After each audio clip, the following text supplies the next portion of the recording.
laid awake near a pool of her own blood, waiting for emergency crews to arrive. What started out as a tragic story is now a tale of inspiration. Jenna's body was paralyzed in that random attack, but her spirit remains strong. That's why she was chosen for tonight's Dateline Spotlight. I remember as soon as, I saw blood coming out of my mouth, I just remember thinking, I'm dying. The bullet that paralyzed Jenna Stahl is still in her body. Lodged in her neck is just one of the violent reminders of a night she almost died. I saw the guy pull out a gun. I saw him shoot my friend, and then everything after that went black. That moment of darkness started at a Labor Day party in 2008, when Jenna says a man she and her friends had never met walked up the driveway, started an argument, and pulled out a gun. It was the last time the then 19-year-old could feel her legs.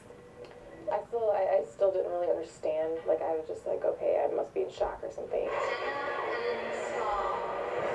A feeling of shock that came a year after Jenna walked across this stage at her high school graduation. Now, more than 5 years later, she's celebrating new milestones, inspiring those around her by never giving up, even on the hardest days. I don't think there's one morning that goes by that I don't at some point think, oh, this is a pain. This sucks. The shooting left her numb from the chest down with no feeling in her fingers. Instead, she uses her wrist texting. It's like just my hand moving. And even driving. The simplest everyday things are a big ordeal. I can't even get out of bed myself. Despite her disability, Jenna's spirit remains strong. Some of the things are hard sometimes, so like any other, 25-year-old. Looking back at a terrifying situation as another chance at life. If I don't try to stay positive, I'm not going to get anywhere in life, literally, I have to have that kind of strong willpower. And it's that willpower, Jenna says, pushed her to forgive the man who shot her, the same man who remains on the run today.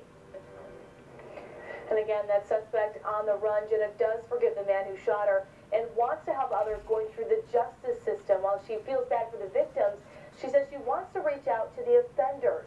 She's pursuing a degree in forensic psychology at UW-Whitewater. One of her former teachers and one of mine as well, Paul Stalter, also did a documentary on Jenna. We're hoping to have that attached to our story at WIFR.com. But she is just an awesome woman and is always smiling. I don't think I've ever met a girl that smiles as much as her. To go through that, it's amazing. It is amazing, so inspirational. She's went to the college that I attended too, UW-Whitewater. Much more inspirational war out there, and it must be so hard knowing that the person has not been caught. No, I'm sure that would be extremely difficult, and even to forgive him at this point. So a lot of courage there. Yeah, no doubt about so that. definitely. Absolutely awesome. Yeah. Very inspiring. Well, let's switch gears to weather right now, and